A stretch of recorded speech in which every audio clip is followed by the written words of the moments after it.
Hello and welcome one and all to another webcast from tggeeks.com where Ben and Keith, the two gay geeks, talk about all aspects of geekdom and nerdery. Sci-fi, comics, film, horror, genre, you name it, we talk about it. I'm Keith Lane, your producer here at TG Squared Studios, and this week's show is Fall TV. Yay! Oh, it's not all that bad. Not just any fall TV lineup, but the shows we watch regularly and the ones we have picked up and continued on with or have dropped already.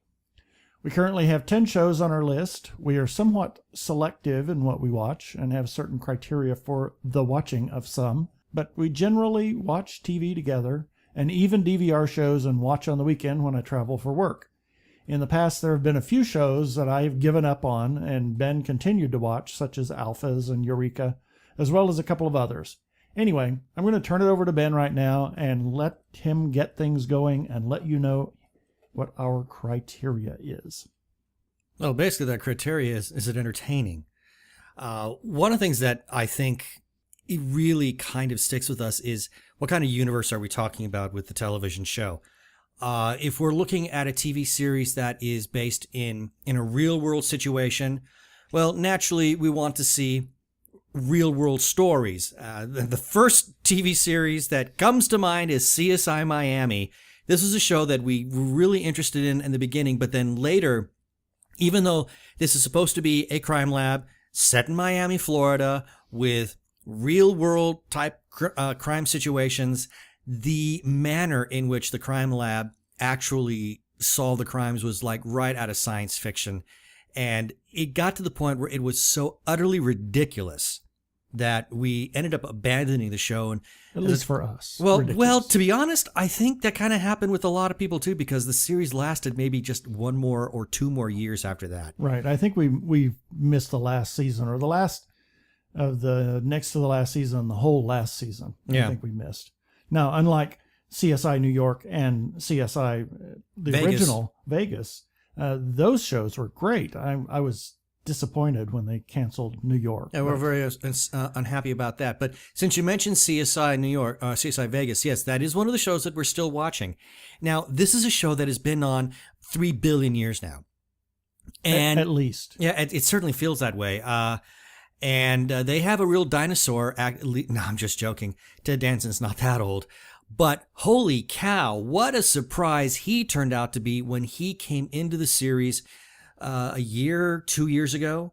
Two or three I think, years ago. Yeah, we were a little nervous at the idea of him coming into the series. And yet he has really taken on the role of the CSI supervisor and has just shown new levels of acting that I did not know he was capable of. I mean, everybody knows him for his comedy from shows like Cheers, Becker, and some of the movies that he's done.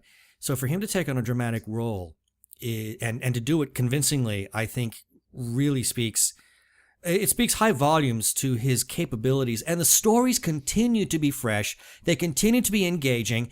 And I would have thought that by now, that a crime procedural TV series would eventually kind of run out of stories, but I guess as long as there's real world crime, there's always fodder for some kind of stories. And CSI continues to churn out what I think is very high quality material, even after all these years, and the ratings seem to indicate that as well. What do you think? Yeah, I think it yeah.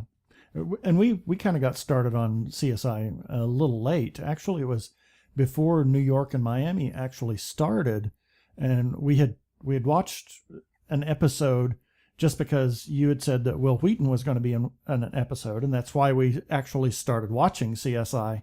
And then it was such a great episode, it's like, oh my gosh. So we had like 2 or 3 years to kind of catch up with, and then started watching it regularly, and then picked up New York and Miami, and then dropped Miami. And now there's a new CSI series that's supposed to start this year. We caught it was a backdoor pilot episode last year, and it was about cybercrime. Right, I remember, of course, one of the big hallmarks about CSI shows is that they always use some kind of song by The Who. And when they introduce this this one actress to head up this CSI cyber crime unit, all of a sudden I hear a brand new Who song. I couldn't tell you which one it is right now. I don't remember. But I remember I turned to Keith. I said, watch out. This is going to be a backdoor pilot for a new series. And it was not just a couple of weeks later that I was reading the news and found out that, yes, indeed, that TV series is going to be coming on sometime this fall. Don't know when, but I will definitely be watching it in the hopes that it does manage to stay in that real world situation like CSI Vegas has been doing. But yeah, that's a series that we continue to watch quite regularly. And if anybody hasn't been watching it, jump right in. Yeah. It's never too late. Yeah. The other criteria that we have, one of them, at least that I have, and I know that Ben's with me, is these episodes or these series that have built-in expiration dates, if you will. Oh, God, yeah. And I'm going to talk about a specific show, but some of the shows, like there was something here a couple of years ago about some kid had gotten abducted, and it was about his mom trying to find him. And I thought, okay, maybe that's one season. And I think they tried to go too long. It didn't work out. It's those types of things when I say a built-in expiration date. So there really is an arc that has to come to an end, but that's the whole premise of the show. And one of the ones that we watched until it's not coming back at all now, apparently, is Mentalist. And I think they kind of, the other thing is to have, when it has an expiration date and they go past that expiration date, or they drag it out too long, they take too long to wind the arc up, if you will. And I think that's what happened to Mentalist. In both cases. Exactly. They went too long. They wrapped up the arc, and then they tried to go another season, but they also took too long to wrap up the arc. And I was not satisfied with the way they wrapped up the whole Red John thing. It became a huge disappointment. We really tedious. Loved that show. Yeah, in the beginning, for the first 3 years, the show was extremely entertaining. And every time the show would go back to address the whole Red John situation. Now, for those people who never followed Mentalist, it's basically about a man who was he pretended to be a psychic. He was essentially a flim-flam man, but he pretended to be a psychic, and he had written some expose about a serial killer named Red John who didn't like what our star had to say and proceeded to wipe out Patrick Jane. That was the character. Proceeded to wipe out Patrick Jane's family, killed his wife and killed his daughter. And then proceeded to taunt him. And then taunt Patrick Jane periodically throughout the entire run of the series. And every time he did, it was absolutely brilliant because he was always one step ahead of Patrick. And that's what made the series so incredibly engaging. And then they actually started kind of winding it down, but they took way too long to do it. They gave us a red herring 1 year earlier. So the series took far too long to get to that point.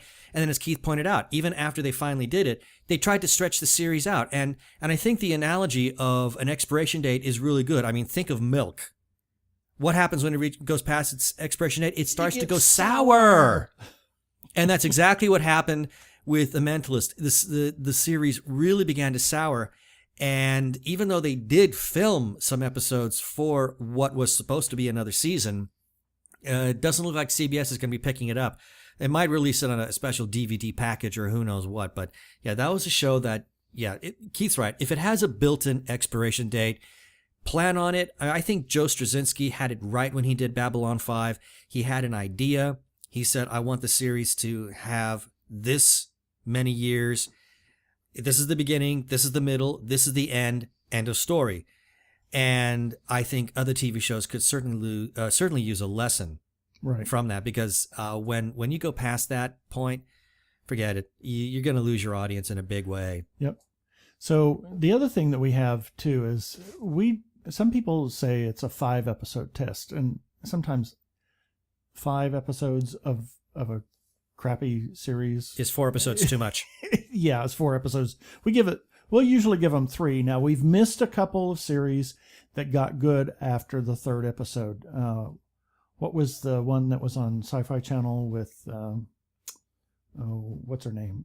Amanda, or Tapping. Oh, good grief! I know the one you're talking about. Anyway, I know the one. People said that we watched it for 3 episodes and it wasn't our cup of tea. But everybody said, "Oh my gosh, the rest of the season was good," and then the second season, but then and I understand that it kind of got kind of wobbly after that. But I don't know if it's even still going on. No, the series is long over. So we have a 3-episode test, and unfortunately this year, and we'll talk about that. Let's talk about the attempted series that we were going to pick up, and we had high hopes for it. And boy, did we ever! Was Scorpion? Yeah, this looked like this was going to be a great television show based simply on the premise of getting a group of genius misfits who would come in and serve as a special task force. Wow! 15 minutes in, it was like, really? Well, the premise, and this is one of these situations where, as I was saying earlier, if you have a real world story, you need to have a real world setting. The story needs to be told in the real world as well. It can't be fantastic because the audience will go in only suspending disbelief so far. Exactly. And now if you come in and you say, okay, we are not in the real universe, shall we say, then you can suspend disbelief even further, and maybe the show would have been good had there been something different about them. They were abducted by aliens, and that's how they became geniuses, or something like that. I mean, that would have given the show a little more credibility, shall we say, for some of the crazy things that they did. Yeah. Now I'm gonna. Generally, when we had planned this episode, we were not going to get all spoilerific, and generally we won't. But I'm going to break that rule just for this one time. Because has it been canceled yet? No. Oh, geez. Sadly not. It has not been canceled. In fact, every time we're watching CBS, they keep saying the #1 rated television show. My. Yeah. Sorry. I don't believe it either. But basically, there's a situation where some corrupt air traffic control software completely takes down all of the control towers in the greater Los Angeles area, and there's one plane that has the old software that they need to download and then re-upload to the control towers so that they can land all these planes. And the manner in which this is done is beyond suspension of disbelief. This is sheer stupidity. They have to, in order to make this work, they have to have an airplane fly at an extremely low altitude while a Porsche is driving underneath the plane. I think it was a Corvette, actually. Was it? Yes. It was a fast car. That's all I know. And it's going over 200 miles an hour. And in order to make this work, they actually have to drop an Ethernet cable through the wheel well of the plane down to the laptop that a girl is holding in the car to connect it and then upload the backed up copy, download the backed up copy from the plane down to the laptop. Anyway, it was ridiculous. It was absurd. If you're going to be that low to the ground, just land the damn plane. Land the bloody plane. I mean, there's absolutely no other planes on the runway. Land it. It solves 2 problems at the same time because that plane was running out of fuel anyway. Yeah, well, and that was the second time around. They actually tried to buzz the tower and catch the Wi-Fi signal. And it went too fast. And then they had to come back around. And I thought, if you've ever ridden on a plane, they could not possibly have turned that plane around in less than 25 minutes to buzz the tower again. And how much fuel would they have lost at that point exactly. as well? Anyway, and it was so stupid. As well as a number of other crazy things. Oh, yeah, like a bunch of planes that had this flight pattern as they're in a holding pattern because they can't land, and they're all kind of crisscrossing their paths, and I thought, that's never going to happen. Yeah, exactly. It was, halfway through the show, I said, this isn't even getting 3 episodes. No. We never went back to it. If I finish this one, it'll be a miracle. Yeah, we never went back to that show. So it was so awful. Yep. Anyway, so our regular TV lineup. Well, on the next one, we talked about, what were you going to say? Well, I was going to just go down to you said a regular TV lineup. Yeah, we talked about CSI. That's on our regular lineup. Next one, Arrow. Yes. Wow. Oh my gosh. This is a show that continues to impress me at every single turn. What they have done here is build this. They do some world building, some universe building here that I think is absolutely genius on multiple levels in terms of the world that Oliver Queen lives in, the things that he has to deal with, and the character developments that go along at the same time. One of the things that I've just been so looking forward to this year, and it's something that some people have kind of like, they thought it was kind of interesting, but maybe after 2 years they kind of balked on, was this historical backstory that continued to parallel whatever Oliver was going through during the present day.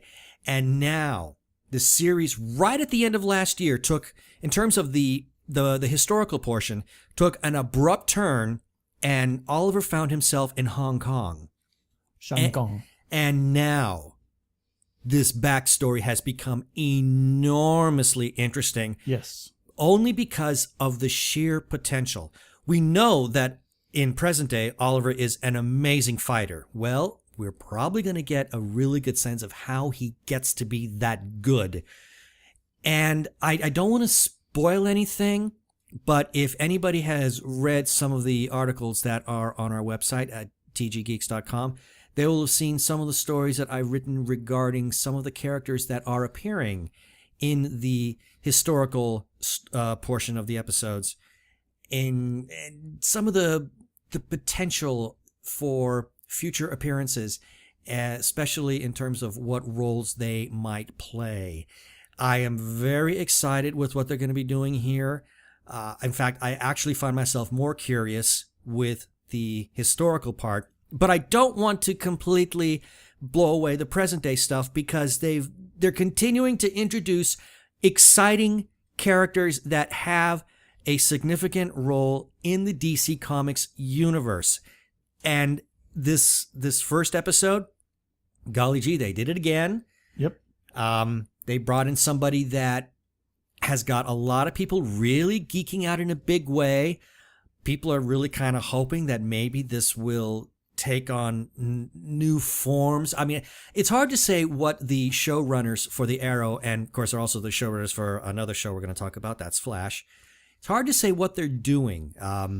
We already know that the DC universe is not going to have the same kind of synergy that Marvel is doing with their movies and their TV series, that the DC movies will not be in sync with the DC comic TV shows. However, you've got these showrunners that have developed Arrow, they developed Flash, they're working on Supergirl right now, and I have to kind of wonder if maybe they're trying to build their own little DC TV universe. And if they're doing it, then I'm really excited at the potential here, because they're not only just bringing in really interesting or really great potential for superheroes, they're bringing in interesting characters.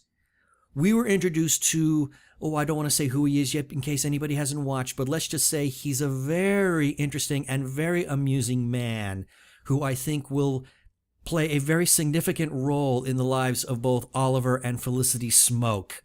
So I can't wait to see what this series is going to do. And I would also add, this show is not afraid to take really abrupt left turns. Yes. Just watch the first episode. Just watch the first episode. That's all we will say. And no spoilers. No. Spoilers. And I will say this, that by the end of that first episode, you're going to be yelling out the following 6 letters. OMG WTF. Because heaven knows I did. Except I didn't say it with abbreviations. Okay, so next. Agents of S.H.I.E.L.D. S.H.I.E.L.D. Yeah, we need an echo effect. Wow. What could I say about this series except that it continues to impress me? Yep, took off running. It took off flying, it felt like. Exactly. Literally. I mean, a lot of shows, especially when you're coming into your sophomore year, and this is going to be S.H.I.E.L.D.'s sophomore year, especially since they had a very troubled first year. A lot of difficulty. A lot of people were very upset with the pacing of the first year, but a lot of people also didn't realize that there was an actual reason why the first part of the series was kind of slow. It's because it had to sync up to Captain America Winter Soldier. So it was very necessary to have the series pace go at a certain rate. Well, now they don't quite have that kind of baggage, so now they can kind of really take off and do what they need to do. I mean, it's hard to say if they're going to be actually matching up with the new Avengers film that's coming out next year. Possibly. We'll find out as we get closer to that date.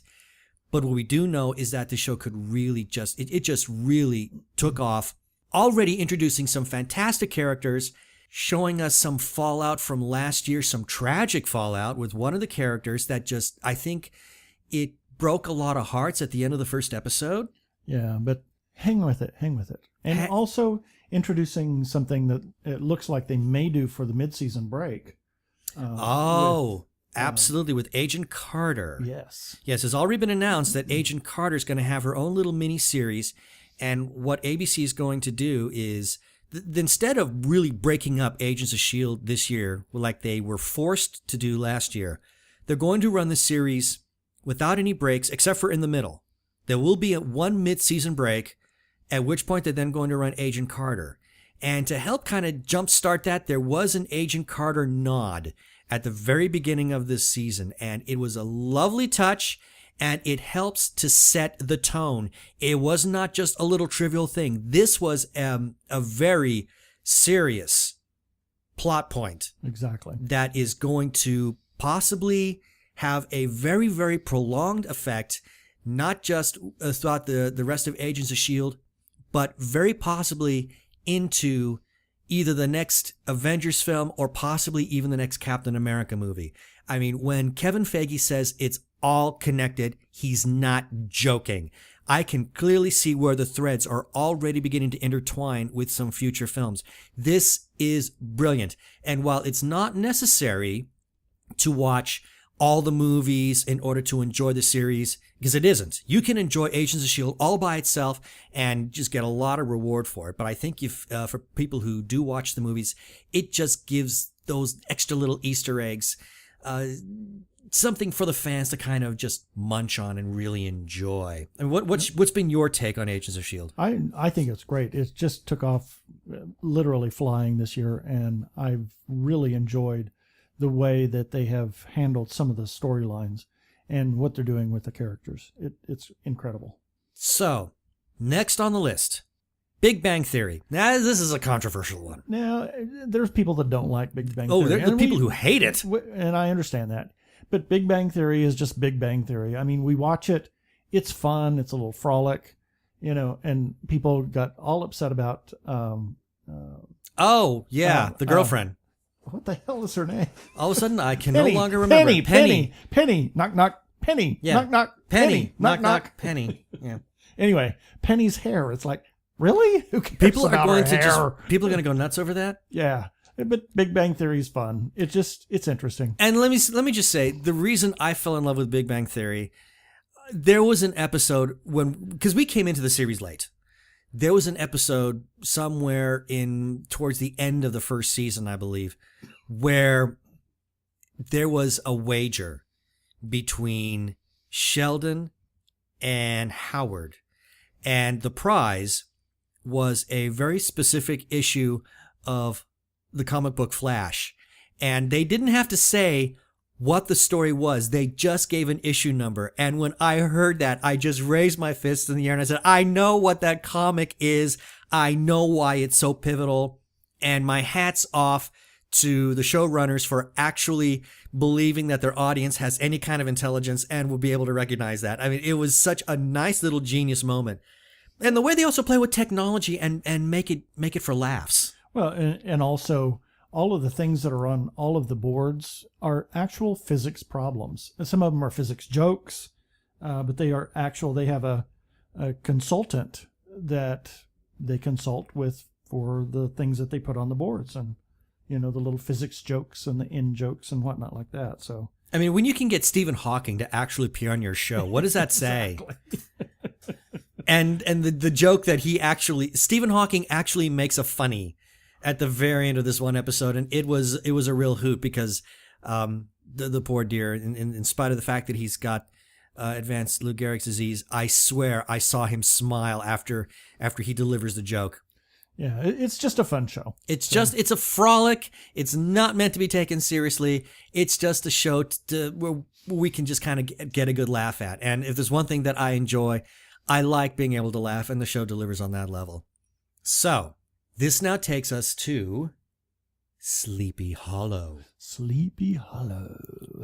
This is another show that is my God, coming into its sophomore year, and again, I can't say enough really, really great things about this series. And as we talked about it before, on a previous episode, that I love it's good writing, the characters, and the actual historical little tidbits and little factoids that they kind of throw in there about, the Independence Days and, the fight for independence, etc. It's just really, it's fascinating because I've kind of read a lot of that history. I mean, like last year they gave a neat little thing about George Washington, his funeral, or his burial, I should say.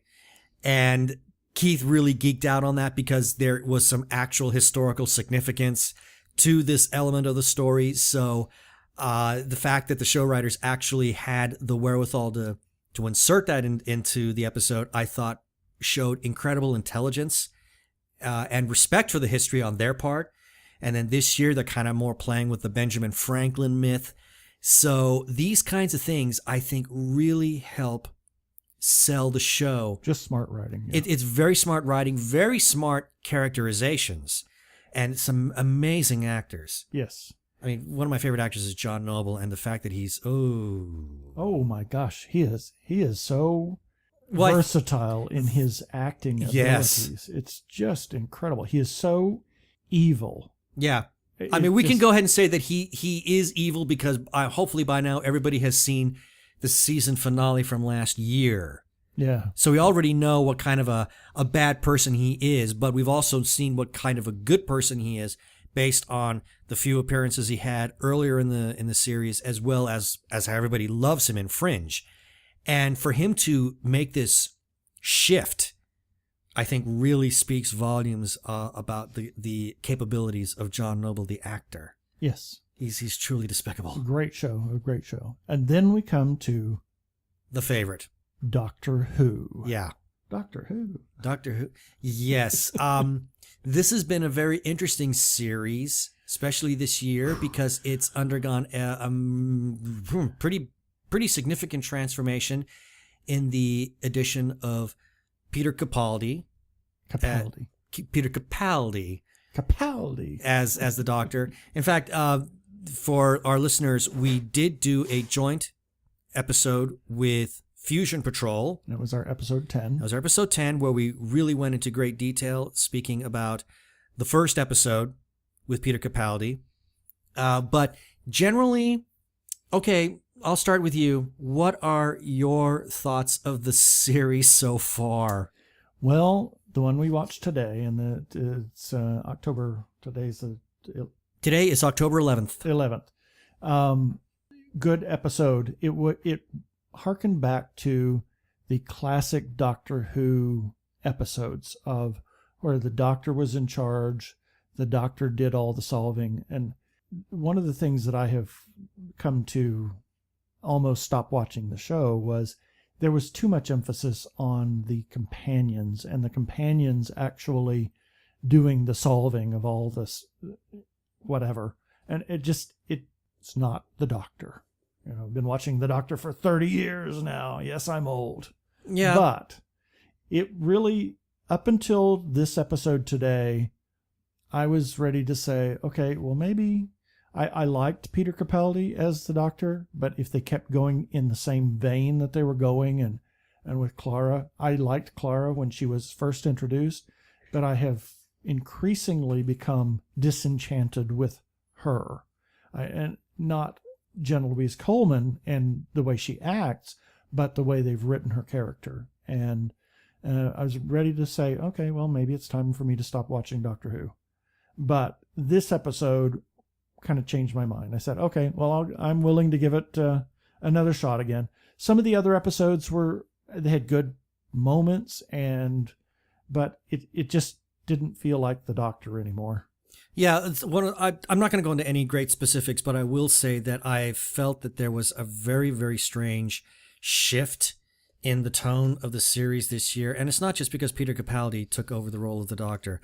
There was a deliberate emphasis, a change of focus from the Doctor over to the companion Clara. And I even read an interview with Stephen Moffat saying that this series, this year, it was all going to be about the companion. And I kept saying, the show is called Doctor Who. It's not called Clara Oswald. But that's where the series was going. And I was taking great exception to it. There were some episodes this year that I thought were enormously strong. There were some episodes that I truly, truly hated on so many different levels. So the series has been very up and down. I'm kind of hoping, I'm with Keith on this one, that I'm hoping that what we saw today will be a turn in a more positive direction. It's a show that I'll stick it out with. I don't think I could ever totally abandon Doctor Who, but for the longest time, I've always wanted to be able to sit down, watch an episode, and walk away saying, "Wow, I really enjoyed that." And I haven't had that kind of feeling in a long time, and today was pretty darn close to that. I was enormously happy with that. So that's kind of the shows that we're following, right? I do want to say that there is one show that we do also watch, but it's not back yet. That's Elementary. Yes, Elementary. I can't wait for that. For people who don't know, that is the CBS's take on Sherlock Holmes, set in modern day New York, and with a female Joan Watson. And I remember going into that series with enormous skepticism, only because I was an enormous fan of the BBC series Sherlock. But we finally gave it a chance and immediately fell in love with it. It is a magnificent show. I'm really excited to see where the series is going to go this year. Last season ended with Sherlock serving as a consultant for MI6 in London. So how they're going to handle the series now is anybody's guess. I'm very excited about it. And shortly after it comes back, which will be at the end of this month, I'm sure we will give a report on that. So that's pretty much the shows that we've got that we're watching on a regular basis right now. And before we start with the new shows, we're going to take a break for a moment and let you listen to this little promo.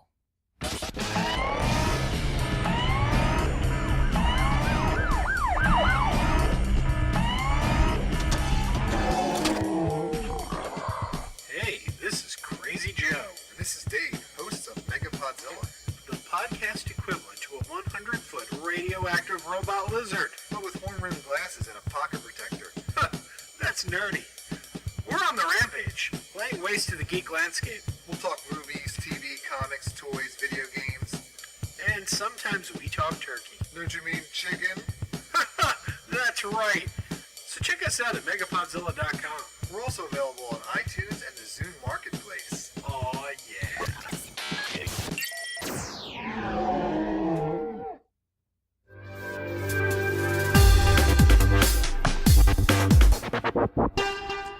Welcome back. I hope you go to Megapodzilla and give them a listen, our friends over there. Absolutely. So, new shows. Let's start off with the one that everybody's talking about, The Flash. The Flash. This was wrong Flash. Sorry. This was a series that I think of all the television shows that were going to be new this year, this is the one that I was clearly most excited about. Largely because we had a really great 2-part episode with the character of Barry Allen in Arrow last year. And I was enormously impressed with Grant Gustin, who plays Barry Allen.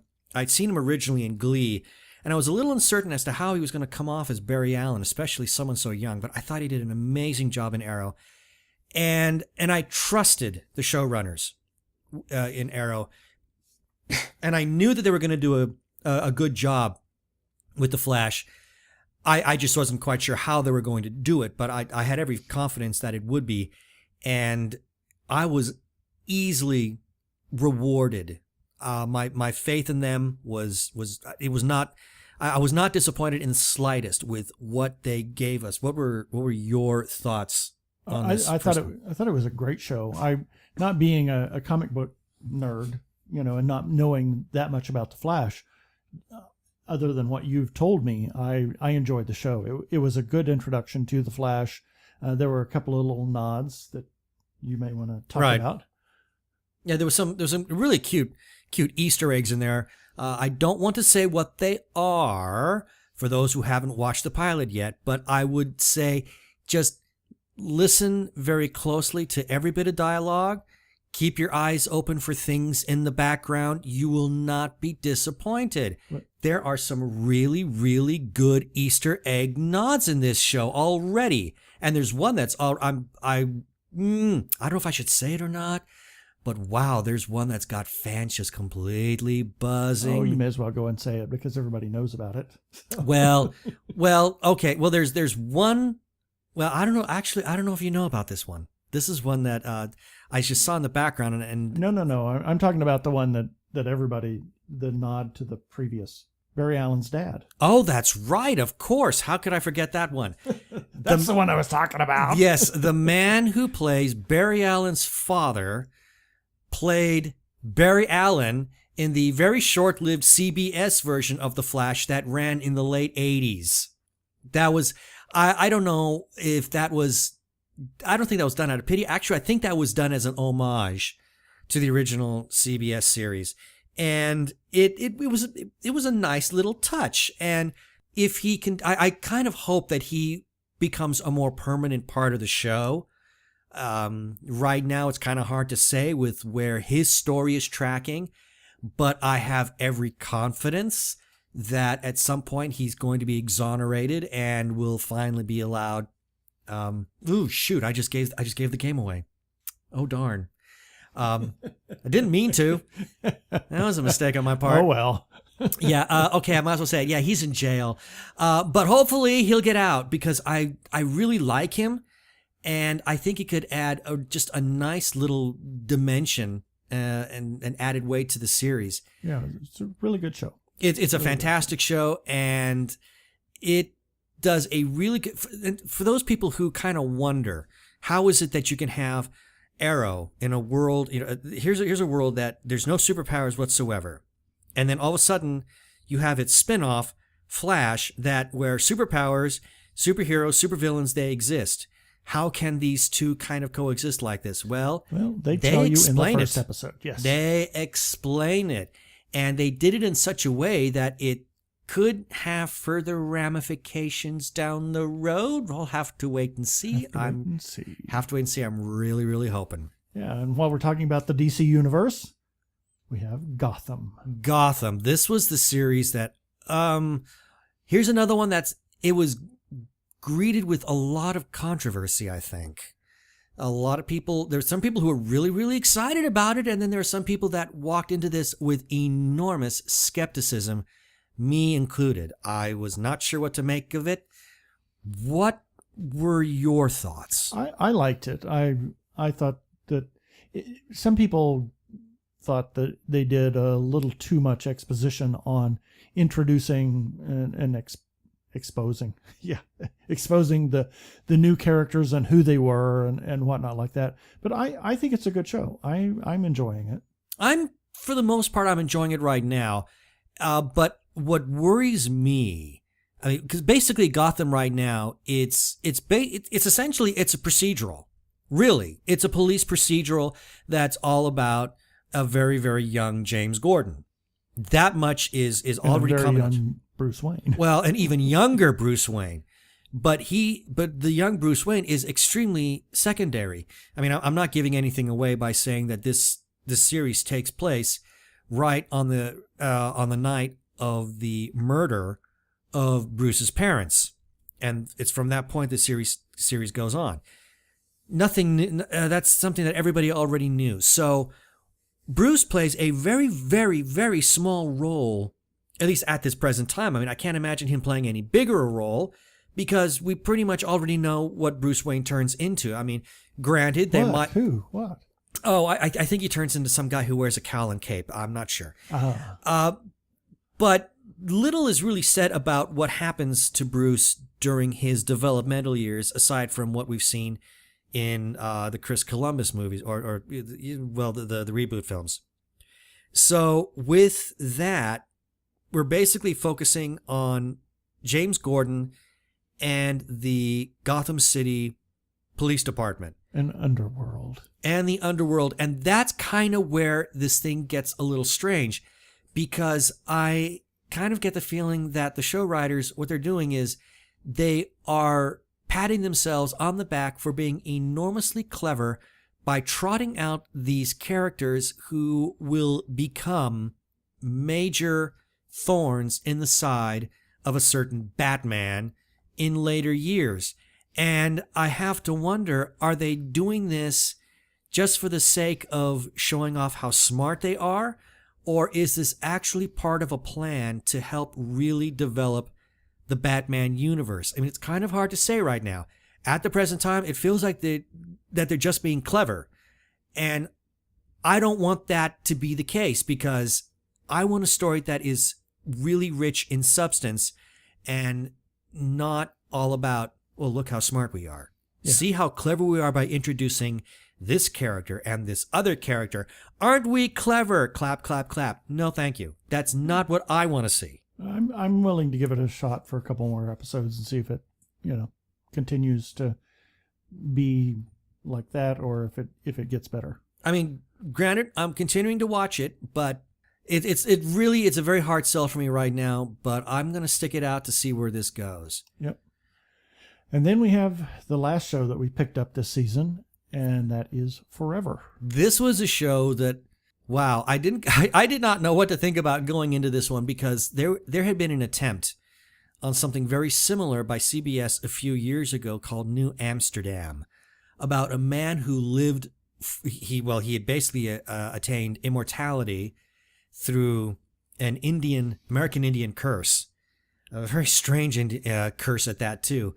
And just as a background for New Amsterdam, that premise was all built on he will regain mortality when he finds the true love of his life. And we think he has in the beginning of the series, and then he spends that entire first season courting her, trying to win her over, only at the very end of the season realizing that she was not the one. Not the one. And that's where I had a huge problem with this, because immediately I saw the writing on the wall, where this series was going to certainly turn into a case of, well, every year it's a new woman, only to find out it's not her. Not the one. Not the one who's going to cure him of this immortality. And I did not want that.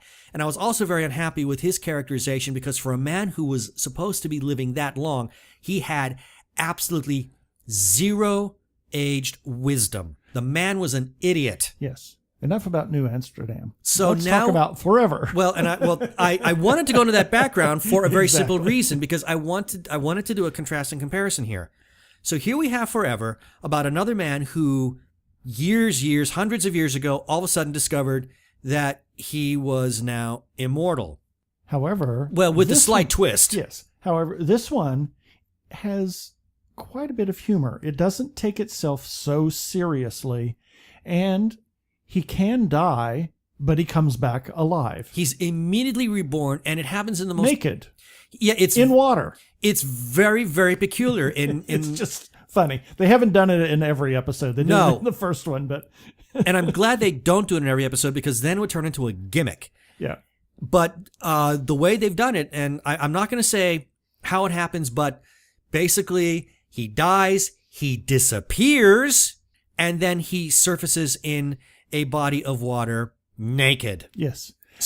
And he's also the medical examiner for New York. He works in the morgue. So it's really interesting, and he solves crime. He's a bit of a crime solver. His wisdom of the years. Yes, and this is a classic case where, because he has lived so long, he has developed a lot of wisdom. He has a lot of knowledge that he draws upon. And at the same time, it has a certain humor to it. Not a gallows humor. It's a little quirky, but that's what we like. But that's what makes the show really wonderful. And it stars Ioan Gruffudd, who is a magnificent Welsh actor. Some people might remember him as Reed Richards in the first two Fantastic Four films. A great actor. He's joined by Judd Hirsch, who plays a very important role in his life, and it makes for an enormously great pairing. I love the development that they're doing between these two and the relationship that they've got. It's absolutely fantastic.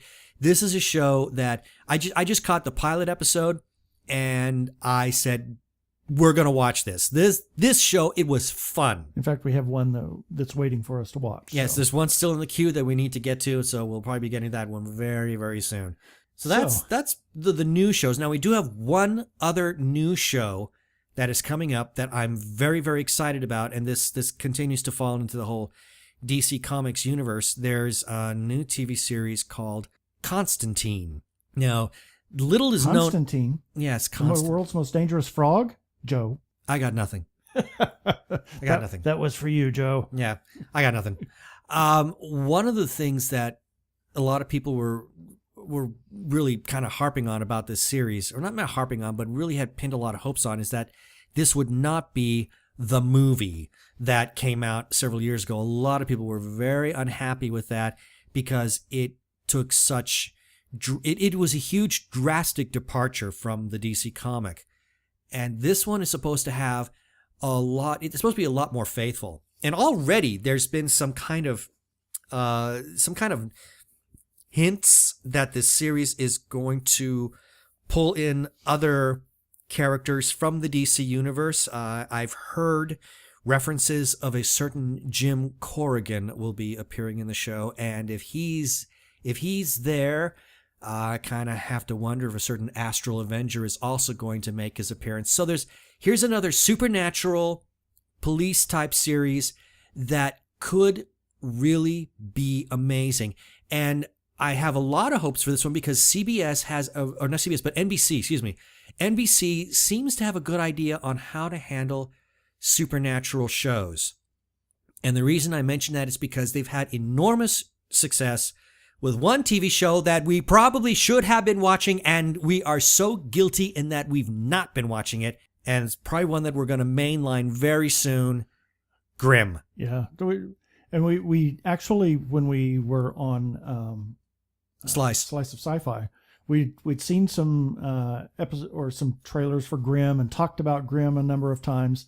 Didn't we even? We actually interviewed. Yes, we interviewed one of the characters as well.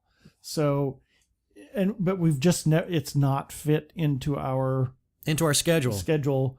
A couple of other things that we should watch, probably NCIS. Absolutely, and I want to mention NCIS. I just happened to catch one episode the other night just because it was on, and I was immediately grabbed by the story, and I thought, wow, if I could be so hooked at this time into the show, then that says this is a series. It's much like with the original CSI. Yep. This is a series that we need to kind of go back. We need to mainline it from the beginning because it was an intelligent crime procedural show. But again, I emphasize intelligent with some really, really good characters and an amazing cast. Yeah, I had seen part of one episode with David McCallum in it here a couple of years ago, and I thought it was great. And we talked about picking it up and never did. Never did, and now I regret it, and that's definitely going to be on our list for shows to mainline in the future.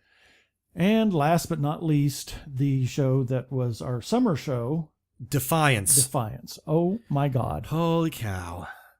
Man. What do you say about Defiance? I don't know what to say about Defiance, but this is a show that continues to impress me.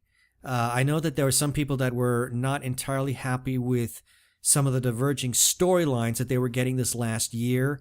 Granted, some storylines were more interesting than others, but all the threads sort of came together, and the potential for this show now is absolutely amazing. Yep. The cast is it is really just not to be believed. And one of my favorite actors is in this show, and that's Tony Curran. I absolutely love what he brings to the series as Daytak. Oh my gosh, yeah, he's a really versatile actor. I mean, we had interviewed him over on Slice too. Yeah, it was right after About Defiance. Yeah, we interviewed him about Defiance. He's an amazingly gifted. Really, I cannot gush enough about what an incredible actor Tony Curran is, and what he brings to that show is unreal. Yeah. It's and it's not just him, but it's everybody. Oh, all of them. Oh my gosh. Everybody in that series is absolutely fantastic. I like that the showrunners have a plan for this series. This is another one of these shows where they've got the beginning, they've got the middle, they've got the end mapped out. All they want is a certain number of years in order to tell their story. I hope that Sci-Fi has got the wisdom to grant it to them, because I think if they do, this series could just really explode in ways that no one has predicted. But the good thing, the writers are smart enough to know the way they wrote the end of this last season, it could stop there and be okay. But luckily, it's coming back for another year. Yay! It has been announced. Oh, good. Yes, it is coming back. I hadn't heard that. Yes, it is coming back for one more season. At least. Hopefully, if they can get 2 more, then, man, I'm going to be happy, because where this show may go, holy cow, I can't wait. So I think that pretty much covers the shows that we do regularly watch. Yep, and the new ones and things we should watch. Now, if there is something that, you can tell by what we do watch, it's more into the superheroes and sci-fi genre type things. If there's a show that you watch, feel free to go to our website at tggeeks.com or the2gaygeeks.com and leave us an email either on the episode email, or go to contact us and send us an email, or you can call our voicemail line at 469-TG-GEEKS, and that's 469-844-3357 if you have a suggestion of a show that we should watch and why we should watch it. And we're also on Facebook. And we're also on Facebook at TG Geeks Webcast. So that should do it for this episode of TG Geeks Webcast. Remember, you can comment on Facebook on our website, tggeeks.com, and you can leave a voicemail at 469-TG-GEEKS, 469-844-3357. From TG Squared Studios, I'm Keith Lane. Thanks for listening. Cheers. Listening.